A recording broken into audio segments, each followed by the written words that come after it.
Vamos a continuar ahora con los diseños de investigación. Y recordemos que los diseños de investigación son parte del método, que es la tercera parte de la planeación de la investigación. Y la planeación es la primera etapa de las 4 etapas de una investigación. Entonces, en el capítulo llamado el método, o en la parte de la planeación llamada el método, tenemos que incluir el diseño de la investigación y la conveniencia del diseño de la investigación. Y en la parte del diseño de investigación hablamos de incluir el enfoque, de incluir el alcance y por supuesto el diseño per se.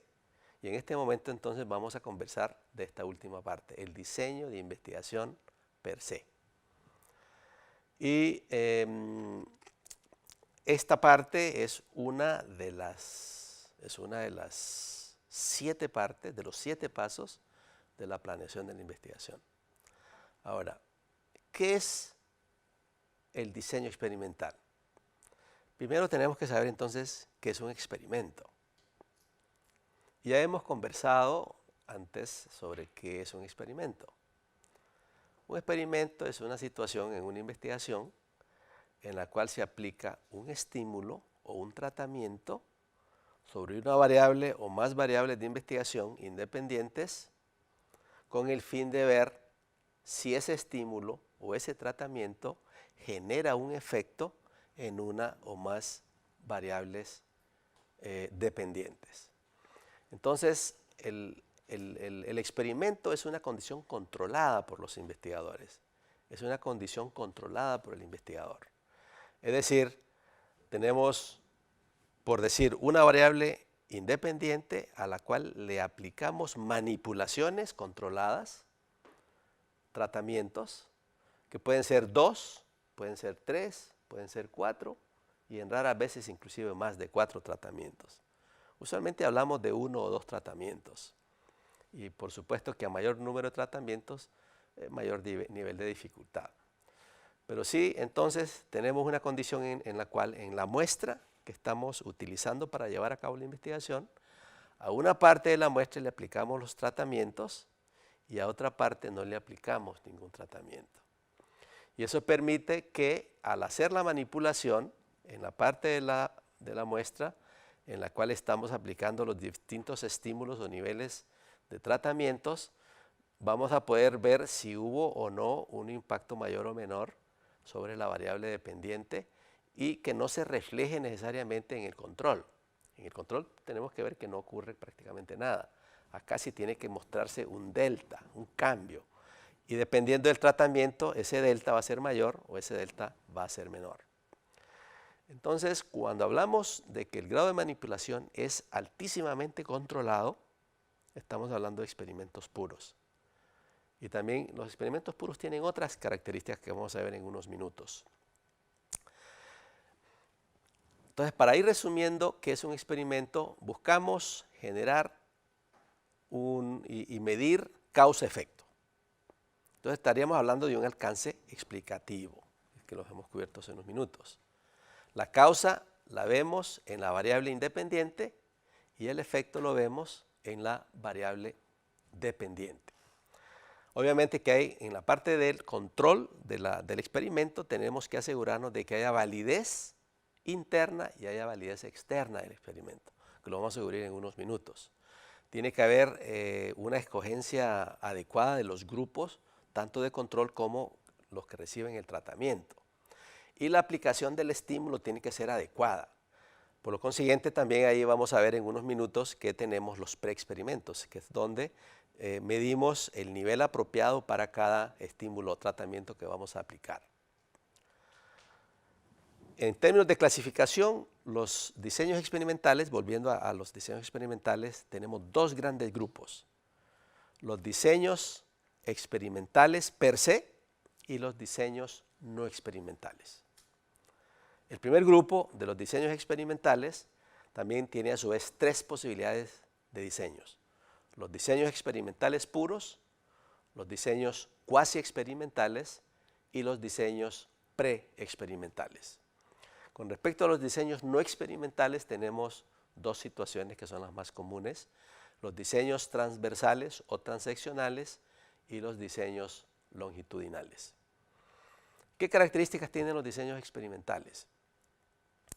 Primero, manipulan variables. Segundo, el nivel de control es muy alto. La escogencia de los tratamientos es muy rigurosa. La escogencia de los grupos también sigue un proceso bastante riguroso, bastante controlado. En el caso de los cuasi experimentos, estaríamos hablando que esas condiciones se dan, pero en el caso de que en el experimento puro tuviésemos una muestra aleatoria sobre la cual haremos los tratamientos y después veremos si generalizamos a la población. En el caso de los cuasi experimentos, por ejemplo, no necesariamente tenemos una muestra aleatoria. Y lo otro es que entonces la escogencia de sujetos a los cuales le vamos a aplicar los tratamientos no necesariamente la vamos a hacer al azar. Y como ya dije hace un minuto, los preexperimentos se utilizan más que nada para afinar los niveles de estímulo o los niveles de tratamiento que vamos a utilizar posteriormente en los diseños experimentales puros o en los diseños cuasi experimentales. Ahora, hablando de los diseños no experimentales, aquí en este caso, pues no manipulamos variables. El propósito de esos diseños no es la manipulación de variables, es la descripción básicamente. Entonces, en general casi todos son descriptivos, es decir, son diseños que utilizan el alcance descriptivo de investigación. ¿Cuál es la diferencia entre los diseños transeccionales o transversales y los diseños longitudinales de investigación, que ambos son no experimentales? Los diseños transeccionales o transversales, la medición a los sujetos se hace una sola vez. Entonces son eminentemente descriptivos. Mientras que en los diseños longitudinales utilizamos más de una medida, es decir, dos o más medidas en el tiempo, y entonces, a pesar de que también son descriptivos, muestran en cierto modo evolución, muestran evolución en el tiempo. Y tenemos varias posibilidades: están los estudios de tendencia, están los estudios de cohorte o evolución y están los diseños de panel. Y cada uno de estos tiene que ver con la forma en que se hace la medición sobre los sujetos de una población dada. En los estudios de tendencia se utilizan usualmente en toda una población y se van haciendo mediciones en el tiempo.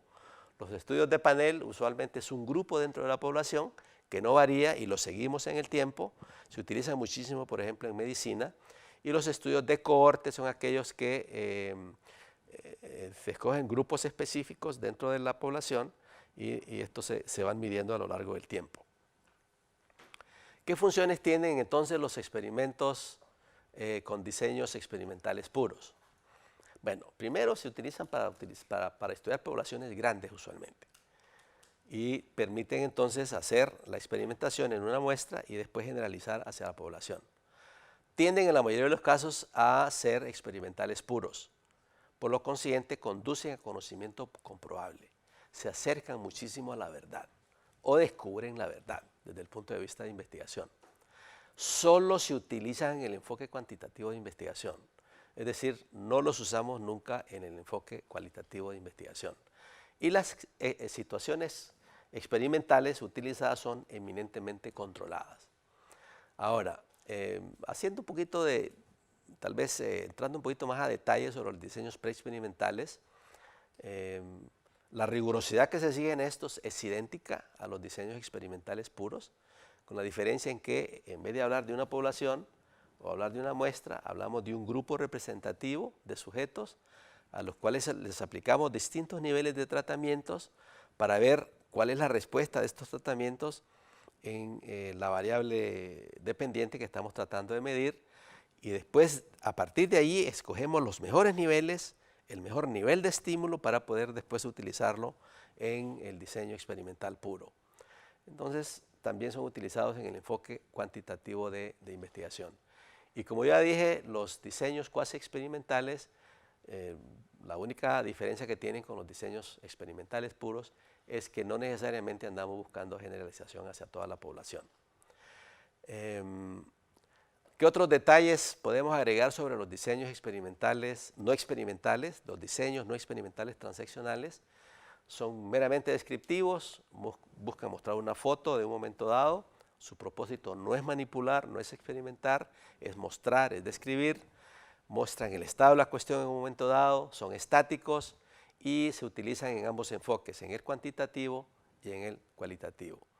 Por otro lado, los estudios no experimentales longitudinales sí muestran tendencia, muestran algún grado de tendencia porque se hacen mediciones en el tiempo, son eminentemente descriptivos, se pueden utilizar en el enfoque cuantitativo y en el enfoque cualitativo, son dinámicos porque muestran algún grado de tendencia y pues igual que en los enfoques, igual que en los diseños no experimentales transaccionales, nos dan varias fotos en un momento dado y estado de situación en un momento dado a lo largo de una investigación. Ahora, para cerrar un poco, tenemos que hablar entonces de los requisitos que se requieren para llevar a cabo un experimento, es decir, para poder utilizar los diseños experimentales. Primero, necesitamos manipular una o más variables independientes. Segundo, necesitamos tener uno o más grados de manipulación, además de un control. Y tercero, necesitamos tener posibilidades de poder medir con mucha precisión el cambio que ocurre en la variable dependiente que estamos tratando de estudiar. Es decir, por eso es que el grado de control tiene que ser muy alto. El otro lado es que también la variable independiente efectivamente tiene que ser aquella que está generando el efecto en la variable dependiente. Es decir, hay que tener mucho cuidado en la escogencia de la variable independiente y de la variable dependiente que está siendo afectada por esa variable independiente. Tiene que haber validez interna en el experimento y tiene que haber validez externa, que vamos a verlos en un minuto. Entonces, ¿de qué trata la validez interna y de qué trata la validez externa de un experimento? La validez interna tiene que ver un poco con la historia, por ejemplo, del experimento. Es decir, cómo la población se comporta y se ha comportado a lo largo del experimento. Tiene que ver también con maduración, es decir, a ese grupo al cual se le están aplicando estos tratamientos, el comportamiento que puedan tener al inicio del tratamiento, a mediados del tratamiento y hacia finales del tratamiento puede cambiar, porque maduran en cierto modo y eso es natural en las personas. Lo otro es que los instrumentos que estamos usando para medir el efecto los cambiemos o los manipulemos y eso es un pecado capital en las investigaciones. Eso nos invalida inmediatamente el experimento.